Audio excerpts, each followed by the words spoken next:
નમસ્તે સર, હું રમન તડવી, તાલુકો સંખેડા, જિલ્લો છોટાઉદેપુર. સર, આજે હું ડ્રેગન ફ્રૂટની ખેતી કરી છે. આજે જુલાઈ 2024 થાય છે.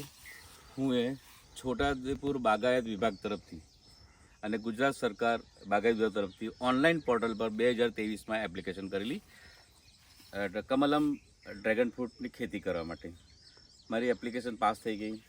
મેં પેપર સબમિટ કર્યા અને વિથિન 1 મંથમાં મને સહાયનો ચેક મળી ગયો. નેક્સ્ટ યર મેં ફરીથી બાકીના પૈસાની એપ્લિકેશન કરી, જે કેબલિંગ ને રિંગ માટેનો હોય છે. તો મને બીજા 15 દિવસમાં જ પેમેન્ટ મળી ગયું અને લગભગ 4 લાખ જેવી સહાય મને મળી. તો હું ગુજરાત બાગાયત વિભાગનો ખૂબ ખૂબ આભાર માનું છું. અને સર, અમને પગભર થવા માટેનો જે સરકાર તરફથી ચાન્સ મળ્યો છે, તો અમે ગુજરાત સરકારના પણ ખૂબ ખૂબ આભારી છીએ. અને સર, આ ડ્રેગન ફ્રૂટની ખેતી કરવા જેવી છે કે જેને લઈને આવકનો સારો સ્ત્રોત મળી રહે છે. સર, થોડું સાહસ કરવાની જરૂર છે, થોડું એક્ટિવ થવાની જરૂર છે. ખેડૂતોએ હવે બાગાયત તરફ વળવું જોઈએ એવું હું માનું છું.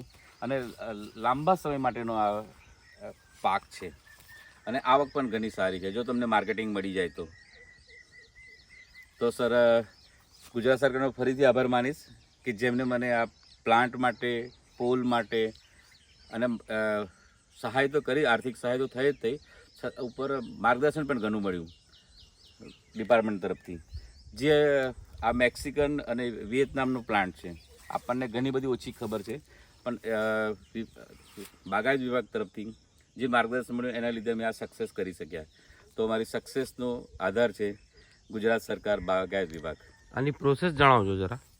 હા સર, આ પ્રોસેસ એવી છે કે આ પ્લાન્ટમાં ખેતી કરવા માટે સૌથી સારા પ્લાન્ટ લઈએ તો વધારે સારું ઉત્પાદન મળી શકે. એટલા માટે મેં જે કોસ્ટલી છોડ લાવ્યો છું અને ઓછી જગ્યામાં મેક્ઝિમમ ઉત્પાદન લઈ શકાય એના માટે મેં ઇઝરાયલ સિસ્ટમથી આ ખેતી કરેલી છે. જે મેં 2 વીઘામાં 7,500 પ્લાન્ટ લગાવ્યા છે.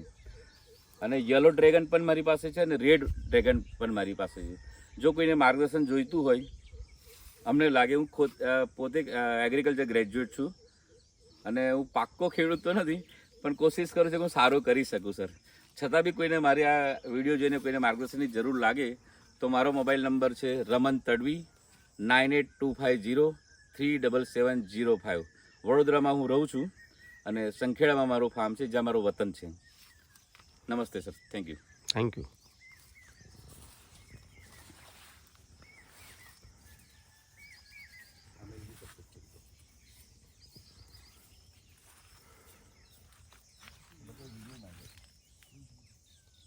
પાછો બીજો